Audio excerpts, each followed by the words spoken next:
आप सबको जय मसीह की। आज तारीख है 17/12/2025 और हम सुबह का वचन पढ़ेंगे। हम पढ़ेंगे प्रकाशित वाक्य उसका 8 अध्याय। जब उसने 7वीं मोहर खोली तो स्वर्ग में आधे घंटे तक सन्नाटा छा गया। तब मैंने उन 7 स्वर्गदूतों को देखा जो परमेश्वर के सामने खड़े रहते हैं और उन्हें 7 तुरहियां दी गई। फिर एक और स्वर्गदूत सोने का धूपदान लिए हुए आया और वेदी के निकट खड़ा हुआ और उसको बहुत धूप दिया गया कि सब पवित्र लोगों की प्रार्थनाओं के साथ सोने की उस वेदी पर जो सिंहासन के सामने है चढ़ाए। उस धूप का धुआं पवित्र लोगों की प्रार्थनाओं सहित स्वर्गदूत के हाथ से परमेश्वर के सामने पहुंच गया। तब स्वर्गदूत ने धूपदान लेकर उसमें वेदी की आग भरी और पृथ्वी पर डाल दी और गर्जन और शब्द और बिजलियां और भूकंप होने लगे। तब वे 7 स्वर्गदूत जिनके पास 7 तुरहियां थी उन्हें फूंकने को तैयार हुए।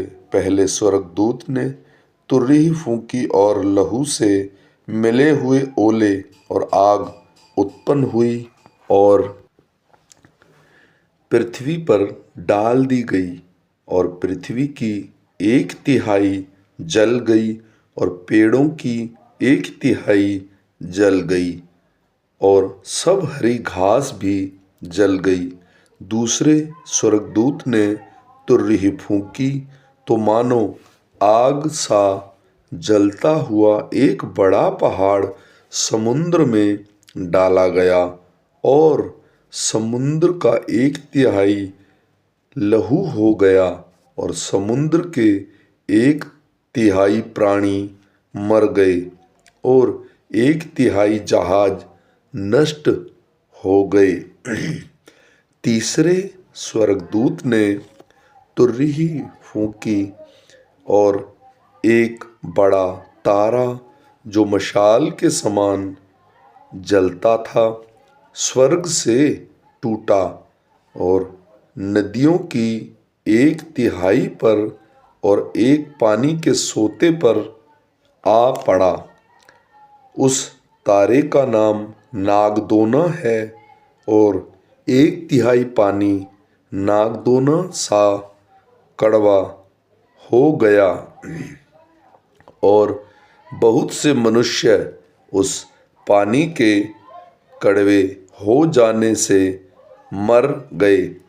चौथे स्वर्गदूत ने तुरही फूंकी और सूर्य 1/3 और चांद 1/3 और तारों की 1/3 पर आपत्ति आई, यहाँ तक कि उनका 1/3 अंग अंधेरा हो गया और एक ही दिन 1/3 में उजियाला न रहा। वैसे ही रात में भी जब मैंने फिर देखा तो आकाश के बीच एक उकाब को उड़ते और ऊंचे शब्द से यह कहते सुना, उन 3 स्वर्गदूतों की तुरही के शब्दों के कारण जिनका फूंकना अभी बाकी है पृथ्वी के रहने वालों पर हाय हाय। आमीन।